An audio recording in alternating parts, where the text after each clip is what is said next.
भगवान के पूरे विवाह 16,108 है। तो पहला हो गया रुक्मिणी जी के साथ। दूसरा विवाह भगवान का जो हुआ वो भालू की बेटी के साथ हुआ।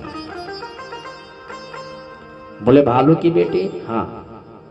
कैसे भाई? राजा परीक्षित पूछ रहे हैं कि कैसे हुआ। तो सुखदेव जी हंसने लगे। सुखदेव जी ने कहा भालू का मतलब होता है जामवंत जी।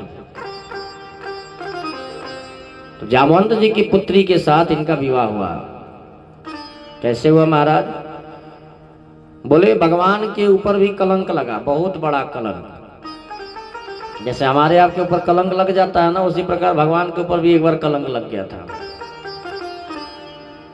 अच्छा, इस दुख सुख से कोई बचा नहीं है, ये भी ध्यान रखिए। क्यों? बोले इस लोक का नाम ही है मृत्यु लोक, और दूसरा है दुखालय। ये संसार क्या है? बोले दुखालय, दुख से भरा हुआ है। आलय माने घर, दुख माने दुख, दुखों का घर। और दूसरा मृत्यु लोक। मृत्यु लोक का मतलब जो आया है सो मरेगा, चाहे राजा हो चाहे रंक हो। तीसरा इसका नाम है संसार। संसार माने होता है सरकना। संसार सरकता है, यानी सरकता है। अब आप ही के पास कोई आवे और 10-12 वर्ष 15 वर्ष के बाद आवे और कहे कि अरे भाई साहब आपके पिताजी नहीं दिख रहे, तो कोई कहेगा महाराज वो सरक गए। सरक गए मतलब चल बसे, होता है ना ऐसा। तो संसार का क्या है? बोले संसार का मतलब है सरकना। जो आया है सो सरक के एक दिन चला जाएगा, कोई बचेगा नहीं। तो अब दूसरा विवाह जो भगवान का हुआ कैसे हुआ, ध्यान से समझिए। सत्राजीत नाम के एक राजा थे, जिनके पास एक बहुत ही बहुमूल्य मणि थी, जिसका नाम था अश्यमंतक नामक मणि। अच्छा, उस मणि का नियम क्या था महाराज? बोले 8 घंटे अगर प्रतिदिन उसकी पूजा किया जाए विधि से, तो 2 कुंटल सोना पैदा करती थी। वो मणि में इतनी शक्ति थी। इतना सोना माता जी लोग के मिल जाए तो रोज सोने पहन के घूमे है। हाँ जी, प्रेम से बोलिए राधे राधे। तो 2 कुंटल सोना उस मणि से निकलता था। परंतु सत्राजीत के पास परिवार था बड़ा छोटा, और प्रजा भी उसकी छोटी मोटी थी, बहुत प्रजा भी नहीं था। सत्राजीत का एक भाई था जिसका नाम था प्रसेन। एक बार क्या हुआ कि सत्राजीत जी महाराज उसी मणि को पहन करके और द्वारिका नगरी में आए भगवान से मिलने। द्वारिका नगरी में आए तो द्वारिका के लोग जो है देखे तो मणि इतनी चमक रही थी जैसे सूर्य की किरण चमकती है। आप सूर्य की तरफ अगर आंख उठा के देखेंगे तो जल्दी नेत्र टिक नहीं पाता है सूर्य के ऊपर, इतनी तेज है उनमें। उसी प्रकार वो मणि चमक रही थी। जब सत्राजीत भगवान की सभा में प्रवेश किया तो सारे लोग अचंभित हो गए। तो किसी ने कहा अरे महाराज, अरे केशव, ये सूर्य नारायण स्वयं आज चल के आ रहे हैं क्या आपका दर्शन करने? भगवान हंसने लगे, नहीं नहीं, ये सूर्य नारायण नहीं है। बोले फिर कौन? बोले सत्राजीत महाराज हैं, वो एक मणि पहने हैं, उस मणि की इतनी चमक है कि ये पूरी सभा प्रकाशित हो रही है। बोले अच्छा, ऐसा क्या है भाई सत्राजीत के गले में? तो जब सामने आए सत्राजीत महाराज तो सबने मणि को देखा, सब मोहित हो गए। भगवान के अंदर कोई लालच नहीं है, परंतु जितने मंत्री थे, सिपाही थे, सभासद थे, सभी लोग कहे कि ये मणि मेरे प्रभु के पास होनी चाहिए, इसकी शोभा इनके पास है। तो सबने निवेदन किया सत्राजीत से, महाराज एक बात कहें बुरा ना माने तो। बोले बताइए। तो द्वारिका के लोगों ने कहा कि महाराज ये जो मणि आप पहने हैं ना, ये आप में शोभा नहीं दे रही, आप क्या करेंगे इसका? ये भगवान श्री कृष्ण को दे दीजिए। और सत्राजीत को बड़ा बुरा लगा, मेरी मणि मैं जिसको मन करे उसको दूं ना दूं, उससे क्या लेना देना। गुस्सा होकर के सत्राजीत द्वारिका से चला गया। 2 दिन के बाद उसके भाई जो प्रसेन था, वो प्रसेन एक दिन अपने भाई से कहा कि महाराज भैया, रोज तो आप मणि पहनते ही हैं, आज मुझे पहनने दीजिए। बोला हाँ हाँ ले लो, पहन के जाओ जहां जाना है। तो पहन के गया जंगल में शिकार करने। जंगल में शिकार करने गया, मणि की इतनी चमक थी कि शेर की नजर पड़ी और शेर दौड़ाया और प्रसेन राजा को मार दिया। मार करके उस मणि को मुख में दबा के वो शेर जा रहा था, तो जामवंत जी उधर से निकल रहे थे। तो जामवंत जी की नजर पड़ गई शेर पर, ये मुंह में क्या लेके जा रहा है भाई। तो जामवंत जी का शेर से युद्ध हुआ, कई दिनों तक युद्ध चला। शेर को मारकर जामवंत जी ने उस मणि को लिया और अपने गुफा में चले गए। गुफा में उनकी पुत्री है जिनका नाम है जामवंती। अपनी पुत्री को मणि दे दिए खिलौना समझ के कि खिलौना है, लो बेटी खेलो। पुत्री ने मांगा, वो दे दिए। और इधर भगवान को बहुत बड़ा कलंक लग गया। दो चार 5 दिन तक जब बीता, सत्राजीत के घर उसका भाई नहीं आया, तो सत्राजीत दुखी रहने लगा। उसकी पत्नी ने पूछा स्वामी दुखी क्यों है? बोले दुखी इसलिए हूं कि मेरा भाई अब तक लौट के नहीं आया। मुझे डर है, भय है कि मेरे भाई को किसी ने मार दिया।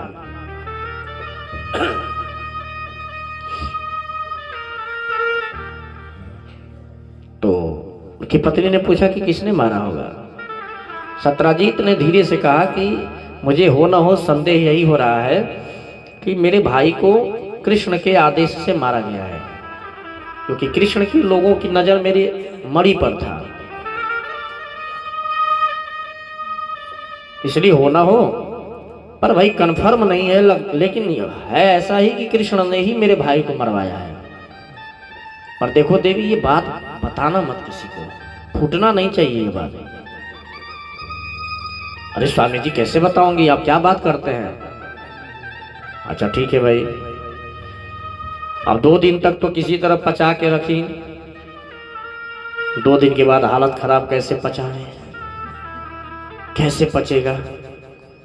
तो उनकी एक सखी थी, वो सखी से मिलने गई तो कहीं ये सखी ये वो बात है। बोलो सखी। कही कि हमारे स्वामी जी के भाई साहब को कहीं कृष्ण ने मरवा दिया है और मणि ले लिए हैं, बड़ा चोर है, बचपन से ही चोरी करता था। और मेरे स्वामी जी की शंकाएं कहीं ना कहीं सही है, पर एक काम करो, मैं तुमसे ही कह रही हूँ, किसी और से नहीं कही हूँ, तो आप किसी से कहना मत। अब लो स्वामी जी ने उनसे कहा, उन्होंने अपनी सखी से कहा। अब सखी को सुबह से शाम तक चैन नहीं ना मिले। हाँ? किसी भी बात को अगर जल्दी फोड़ना है ना कहीं टोला पड़ोसा में, तो किसी पत्नी, अपनी पत्नी श्री को बता दीजिए, या अगल बगल में कोई है उसको बता दीजिए। धीरे धीरे 1.5-2 महीना के अंदर जैसे कोई व्यक्ति कोई चोरी या कुछ करके चला आया और अपनी पत्नी श्री से धीरे से कह दे, 1 महीना के बाद आप कारागार में रहेंगे, जेल में ही मिलेंगे। हम ये भी नहीं कहते हैं कि छिपाना चाहिए, ऐसा भी नहीं है, छिपाना भी नहीं चाहिए। पत्नी से सब कुछ बताओ, पर पत्नी भी ऐसी होनी चाहिए जो धैर्य रख करके उसको अपने हृदय में रखे। स्वामी जी ने कह दिया कि ये बात कहीं जाननी नहीं, क्योंकि पति पत्नी का क्या है, सुख दुखानि कर्माणि गृहस्थस्य भवन्ति ही भव सौम्य सदैव तम कन्याम एकमीखे वदेत। पत्नी के दुख सुख को कौन सुनेगा? उसका पति। और उसके पति के दुख सुख को उसकी पत्नी सुनेगी। पर कोई बात अगर स्वामी जी अपनी पत्नी से कह दिए कि देखना ये बात कहीं फूटे ना, कहीं कोई जाने ना, तुम्हारे मायके में, तुम्हारे ससुराल में कोई ना जाने। और अब ये उठी तो अपने मायके बता दी, मायके से और फूट गया, फिर ससुराल में भी हो गया, और फिर शोर मचेगा तो दोबारा विश्वास कैसे होगा पति को? या पत्नी ही कोई बात कहे पति से और वो चारों तरफ फैला दे, तो कैसे विश्वास होगा? तो जो पत्नी धैर्यवान है, समझिए बात को, जो पत्नी धैर्यवान है, धैर्य रखती है, उसे समझने की क्षमता है उसके अंदर, वो बात को कहीं फूटने नहीं देती है, उसे पूरी बात बताओ। वो छिपाना भी पाप है। पर एक बार अगर आप बताए, 2 बार बताए, 3 बार बताए और उसे पच नहीं रहा है तो मत बताओ। प्रेम से बोले राधे राधे। और हमारी माता जी लोग मायके की बात पचा लेती है, पर ससुराल का जल्दी ना पचेला। मायके के केहू जानी ना, ससुराल का केहू से छिपी ना। दोनों बात है। प्रेम से बोले राधे राधे। अब धीरे धीरे यह बात द्वारिका तक पहुंच गई। द्वारिका तक पहुंच गई, भगवान के कान में ये बात गई। अब काने काने लोग खबर पा गए कि, तो उसी में द्वारिका में भी ऐसे बहुत लोग हैं जो कह रहे हैं कि अरे ये हो सकता है कि कृष्ण ने किया होगा। क्यों? क्योंकि ये बचपन का चोर है। बचपन में भी माखन मिश्री चुराता था, तो हो सकता है ये मणि कौन बड़ी चीज है। कन्हैया जी के कान में गया, भगवान बड़े क्रोधित हुए, चिंतित भी हुए। दोनों बात है।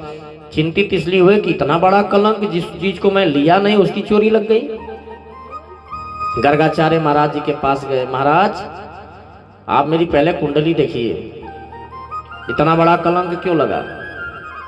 गर्गाचार्य जी हंसने लगे, कहे कि प्रभु आपने ना वो चौथ का चांद देखा है। चौथ का चांद लोग देखते हैं ना, तो चौथ का चांद आपने भाद्रपद वाली जो होती है वो आपने देखा है ना, इसलिए आपको कलंक लगा है। फिर क्या करना पड़ेगा भाई? बोले आपको किसी भी तरह से उस मणि को लाके सत्राजीत को लौटाना पड़ेगा। और कलंक इतनी बड़ी चीज होती है जो एक बार लग जाती है तो जल्दी मिटती नहीं है महाराज। इसीलिए व्यक्ति का चरित्र ऐसा होना चाहिए कि चरित्र में कभी दाग न लगे। व्यक्ति का जीवन ऐसा होना चाहिए जिसमें कभी कोई दाग न लगाने पाए। तो कलंक जो है कालिख से भी काली होती है, और क्रोध आग से भी ज्यादा महाराज जलाने वाला होता है। क्रोध में लिया हुआ निर्णय बहुत ही खतरनाक होता है। क्रोध में निर्णय लेने वाला व्यक्ति अपना स्वयं नाश कर लेता है। आपके सामने बहुत बड़ी जय सिया राम, जय जय सिया राम, जय सिया राम, जय सिया राम, जय सिया राम, जय जय सिया राम, जय सिया राम। तो क्रोध में लिया हुआ निर्णय महाराज बहुत ही खतरनाक होता है, जो अपना ही नाश कर देता है। इस विशेष इसका ध्यान रहे। तो भगवान गए मणि की खोज में, 2-4 लोगों को साथ लिए और चले प्रभु खोज करने।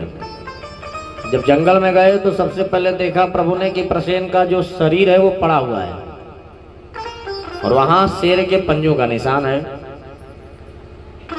उस शेर के पंजों को देखते देखते भगवान आगे बढ़े तो वहां से शेर भी मरा पड़ा है, वहां से भालू के पैरों का निशान है। उसको देखते देखते भगवान पहुंचे गुफा में। तो गुफा के बाहर ही सभी को खड़ा कर दिया, भाई तुम लोग पता नहीं गुफा में कौन है, तो इसलिए सभी लोग यहीं खड़े रहो, मैं स्वयं अकेले गुफा में जाता हूं। भगवान गुफा में पहुंचे। गुफा में जब भगवान गए तो जामवंती जी के हाथ में वो जो मणि है वो देखे। भगवान हंसने लगे, लो देखो कलंक लगा है मुझे, और ये देवी जी इससे खिलौना समझ के खेल रही है, इनको पता ही नहीं है कि है क्या। जामवंती देख करके चिल्लाई तो जामवंत जी दौड़ करके आए, और सामने कोई पुरुष खड़ा है। देख करके महाराज अब तो भगवान श्री कृष्ण से भिड़ गए, युद्ध शुरू हो गया। न पूछे न जाचे आप कौन है, कहां से है, कुछ नहीं, जामवंत जी भिड़ गए। भयंकर युद्ध हुआ, इतना भयंकर युद्ध हुआ महाराज की भगवान ने जामवंत जी के सारे नस नस तोड़ दिए। जामवंत जी बोले प्रभु बस बस, मैं समझ गया आप कौन हैं। भगवान ने कहा समझ गए? बोले हाँ, मुझे आज पता चल गया कि आप कौन हैं। भगवान बोले कौन है? तो चरण पकड़ लिए जामवंत जी, कहे महाराज आप ही मेरे राघवेंद्र सरकार हैं, राघव जी हैं, राम जी हैं। इसलिए प्रभु आप कृपा दृष्टि बनाइए और मुझे वो स्वरूप का दर्शन कराइए जो त्रेता युग में आप स्वरूप में थे। तो भगवान श्री कृष्ण ने अपना राघवेंद्र रूप बना करके जामवंत जी को पुनः दर्शन कराया। अच्छा, ये जामवंत जी त्रेता युग से द्वापर तक क्या कर रहे थे? हाँ, और आखिर भगवान से क्यों इनको लड़ना पड़ा? इसका कारण है क्या? कारण है भाई? बोले कारण ये है कि जब भगवान श्री रामचंद्र जी लंका से विजय प्राप्त करके अयोध्या लौटे तो भगवान सबको कुछ न कुछ दे रहे थे। सब हनुमान जी मांगे उनको दिए, सब लोग कुछ न कुछ मांगे सबको दिए। पर जामवंत जी मुंह फुलाए थे। भगवान ने कहा कि क्या हुआ जामवंत जी, आप नहीं मांगेंगे? जामवंत जी ने कहा प्रभु मेरी एक इच्छा है, अगर देना है तो आप ये मेरी इच्छा पूरी करो। भगवान ने कहा क्या है? तो जामवंत जी ने कहा प्रभु मैं इस त्रेता युग में इतना पहलवान होकर के भी, इतना पराक्रमी होकर के भी किसी से लड़ा नहीं। बोले क्यों नहीं लड़े? बोले इसलिए नहीं लड़े कि मेरी बराबरी का कोई नहीं मिला, ना लंका में मिला ना अन्यत्र कहीं मिला, मुझे कहीं नहीं मिला। एक था भी रावण, तो रावण से मैं क्या लड़ता, वो आपका शत्रु था, वो भी हमसे लड़ पाता कि नहीं? जामवंत जी में इतनी शक्ति थी कि वो रावण को उठा के एक दिन में ही मार देते, इतनी पराक्रमी थे जामवंत जी। तो कहे प्रभु वहां जितने लोग थे सब में एक आप ही को मैं देख रहा था, जो आप बलशाली और पराक्रमी सब आप ही तो थे, आपके आगे कोई था ही नहीं। इसलिए प्रार्थना ये है महाराज, अब कोई पहलवान कितनों पहलवान हो, कितनों अपने आप को बनावे जनावे कि मैं पहलवान हूं, पर सामने जब उसके जैसा कोई मिले और उससे लड़े तब तो पता चले कि कौन है। तो प्रभु कृपा करिए और मैं चाहता हूं कि आपसे ही मैं दो हाथ कर लूं, दो हाथ कर लूं ताकि मेरे भी बल का पता चले। भगवान हंसने लगे। भगवान ने कहा जामवंत जी ये क्या आप कह रहे हैं, समझ रहे हैं? अरे आप जो है हमारे इस समय भक्त हैं, सेवक हैं, और मैं आपका स्वामी हूं। अब यहाँ ये लोग सुनेंगे कि देखो एक भक्त एक सेवक अपने स्वामी से लड़ रहा है, तो लोगों के अंदर क्या होगा, क्या समझ में आएगा सबको? इसलिए महाराज ये मैं आपकी इच्छा को द्वापर में पूरा करूंगा, जब मैं कृष्णावतार में आऊंगा तब। अब इस रूप में तो ये आपकी इच्छा पूरा नहीं कर सकता, तो द्वापर युग तक आपको मेरा इंतजार करना पड़ेगा। तो वही जामवंत जी महाराज द्वापर युग तक उस गुफा में भगवान के इंतजार में थे कि प्रभु कब आवे और मेरी शंका को, संदेह को मिटावे। और भगवान आए भी तो यही युद्ध शुरू हुआ और कई दिनों तक युद्ध चला।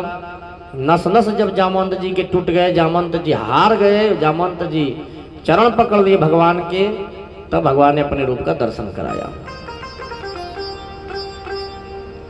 जामवंत जी की आंखों में आंसू आया, हाथ जोड़ के पूछे महाराज आपका आना कैसे हुआ?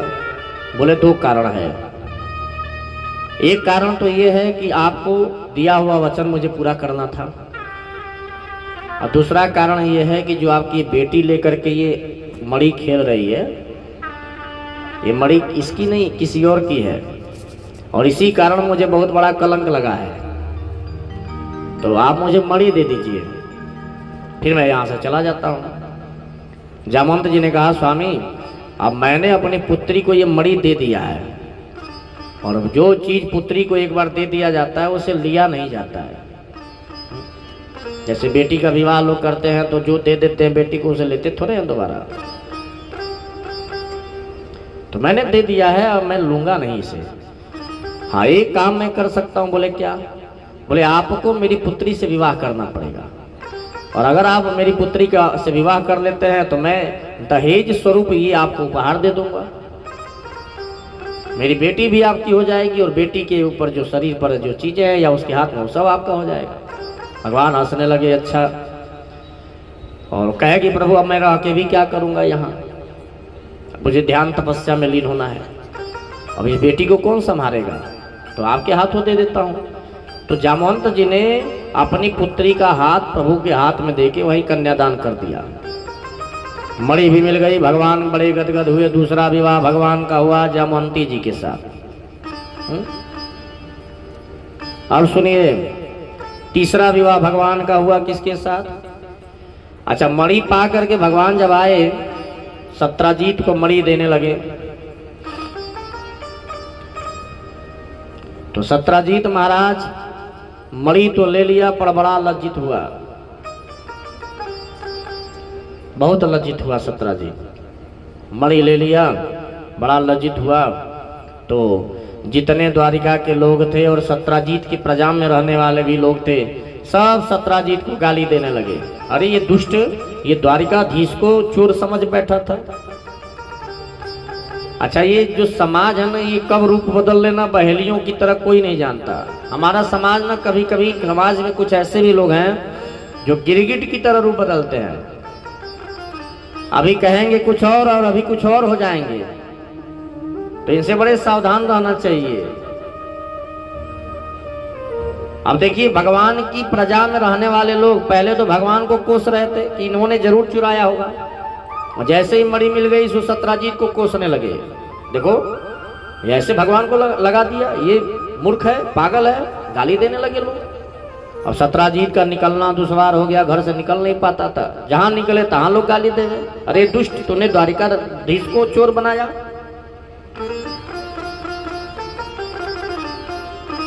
सत्राजीत आया भगवान के पास, रोने लगा, प्रभु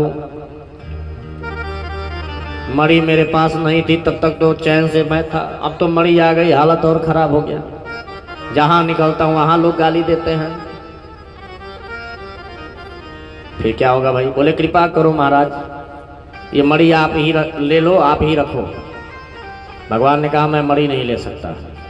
क्यों नहीं ले सकते भाई? बोले इसलिए नहीं ले सकता कि मैं अगर मणि ले लूंगा ना, तो तुम्हारा भाई मारा जा चुका है, समाज में यही गलत संदेश जाएगा कि देखो ये सत्राजीत और कृष्ण दोनों मिल करके ये किया है, भाई को बीच से रास्ते से हटा दिए, तो मैं मणि नहीं लूंगा। बोले महाराज फिर मैं गाली ही सुनता रहूं? भगवान ने कहा जो तुम्हारी इच्छा, सुनो, किए हो तो सुनो। तो सत्राजीत ने कहा महाराज मेरी पुत्री हैं सत्यभामा, मैं चाहता हूं कि मैं आपसे विवाह कर दूं, और मैं विवाह कर दूंगा तो ये रिश्ता, ये जो आज ये हम समाज के लोग गाली दे रहे हैं, जब रिश्ता हमारा आपका बन जाएगा तो गाली मुंह बंद सबका हो जाएगा, सब बंद हो जाएगा। तो भगवान का तीसरा विवाह हुआ महाराज सत्यभामा जी के साथ। और सत्यभामा जी से विवाह तो कर लिए भगवान, लेकिन मणि नहीं लिए, मणि नहीं लिए। सत्राजीत मणि देता रह गया पर भगवान नहीं लिए कि नहीं, हम मणि नहीं लेंगे। और भगवान चले गए हस्तिनापुर। विवाह करके भगवान कहाँ गए?